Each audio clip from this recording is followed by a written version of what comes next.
The forgotten Leviathan. The ESS Pathfinder drifted through the silent abyss, its sleek hull reflecting the dim glow of distant stars. On the bridge, Commander Elias Voss stared at the massive structure looming before them on the view screen. It was unlike anything humanity had ever encountered.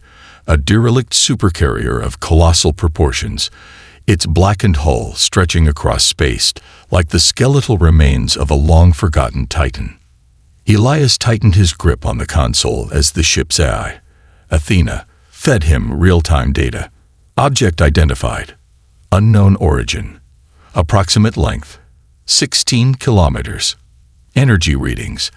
Active but inconsistent. Composite material. Unidentified alloy. Resistant to standard scans. 16 kilometers, Elias muttered under his breath. The number was absurd.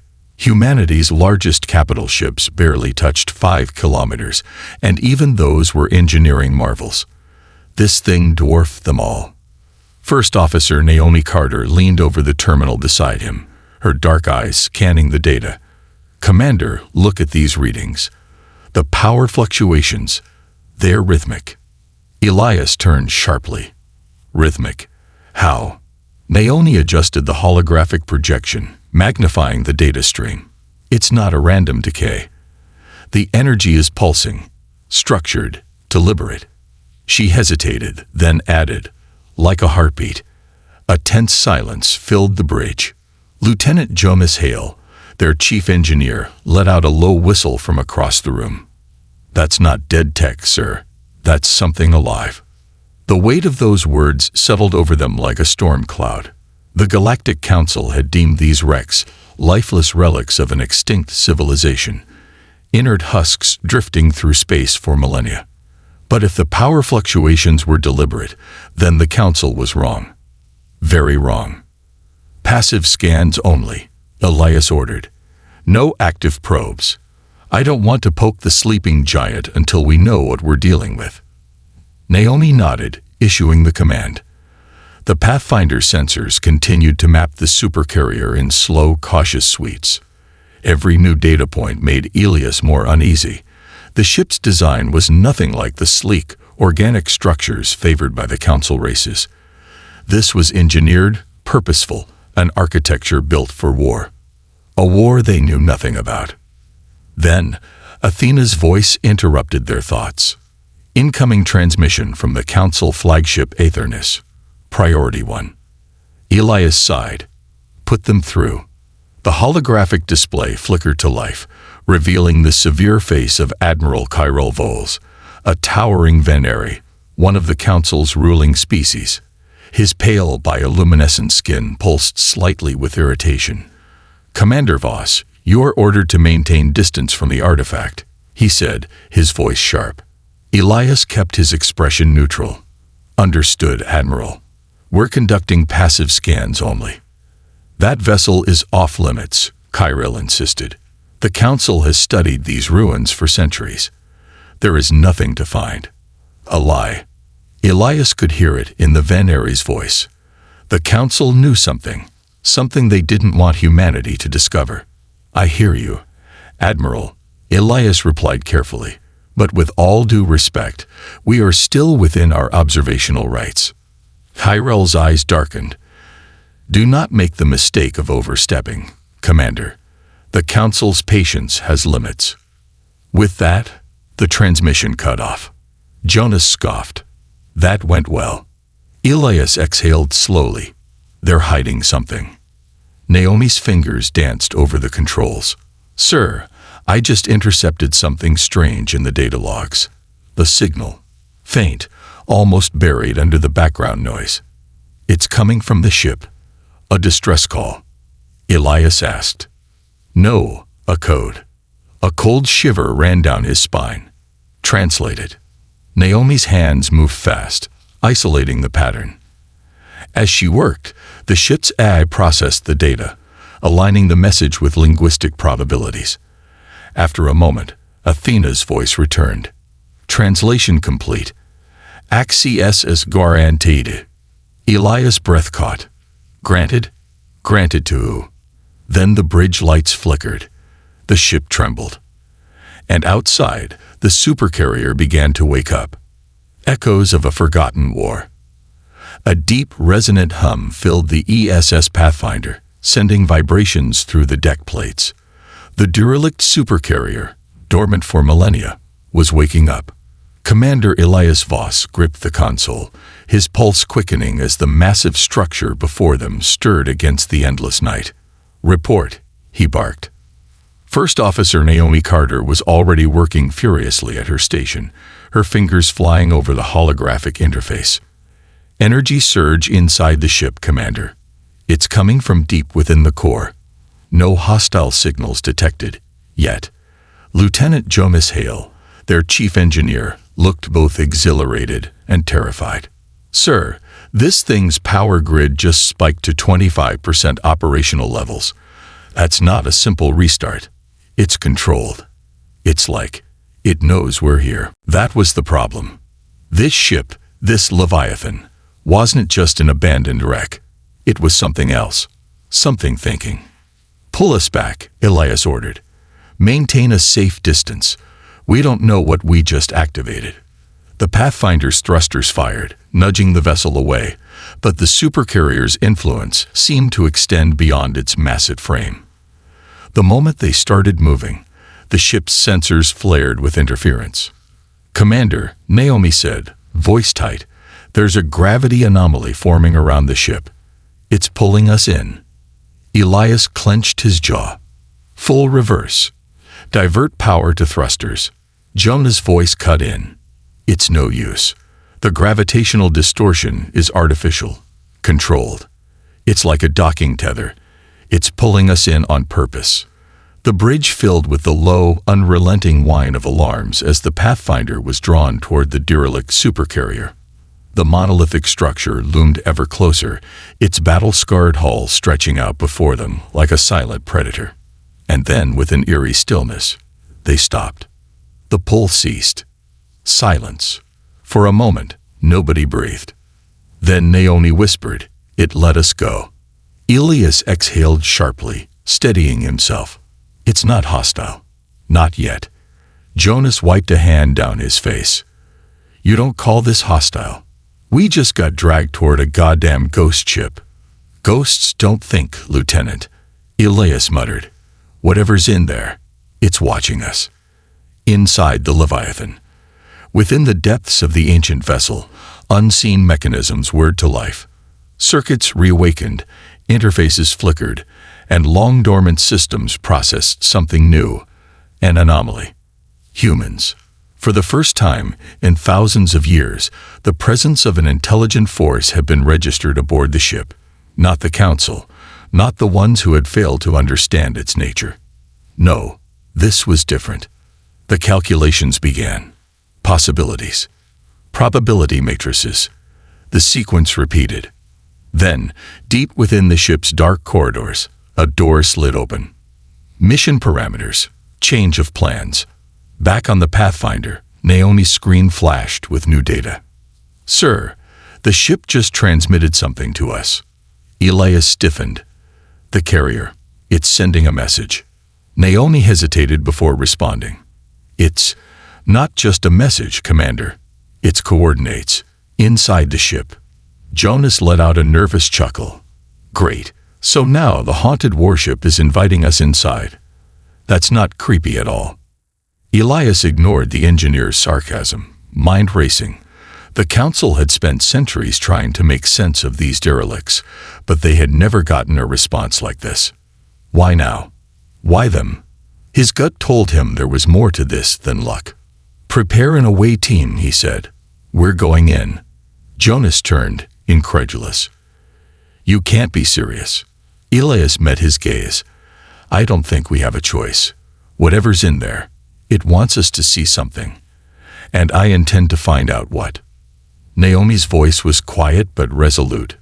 "Sir, if we do this, we'll be breaking direct Council orders."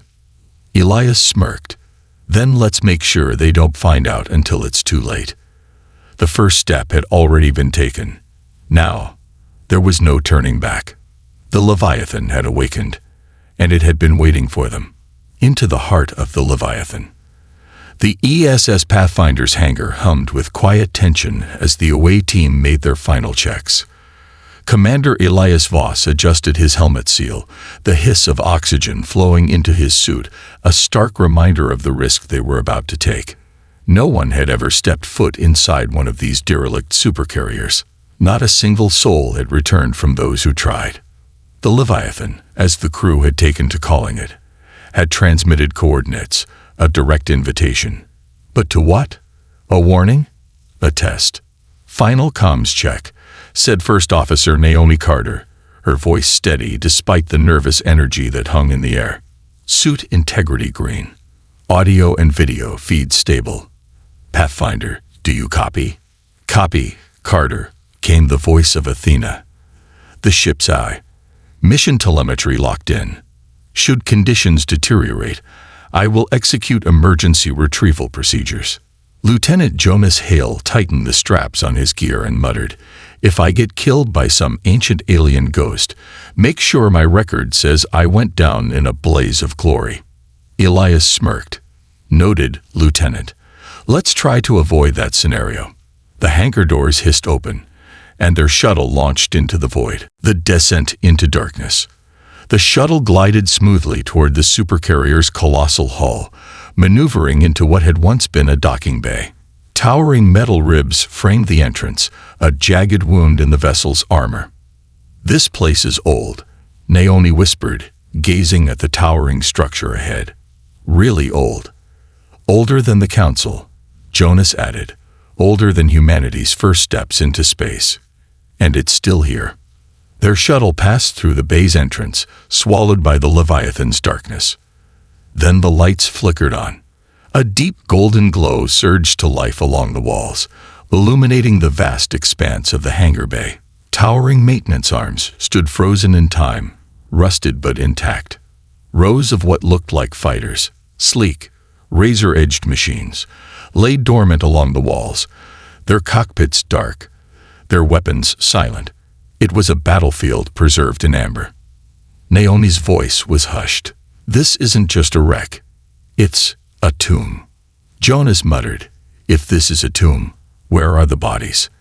The question lingered in the air like an unwelcome guest. Their shuttle touched down with a soft thud, landing amid the wreckage of what looked like ancient supply crates and rusted machinery. Elias unstrapped himself, standing as the rear hatch hissed open. "Stay alert. Weapons ready, but don't fire unless absolutely necessary," he ordered. Naomi, Jonas, and 2 security officers, Lieutenant Park and Sergeant Lyon, followed close behind as they stepped onto the Leviathan's cold metal floor.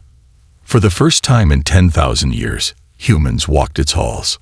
Whispers of the past. As they moved deeper into the ship, the silence pressed against them. It was the kind of quiet that felt alive, like something was waiting. The Leviathan's interior was vast beyond comprehension.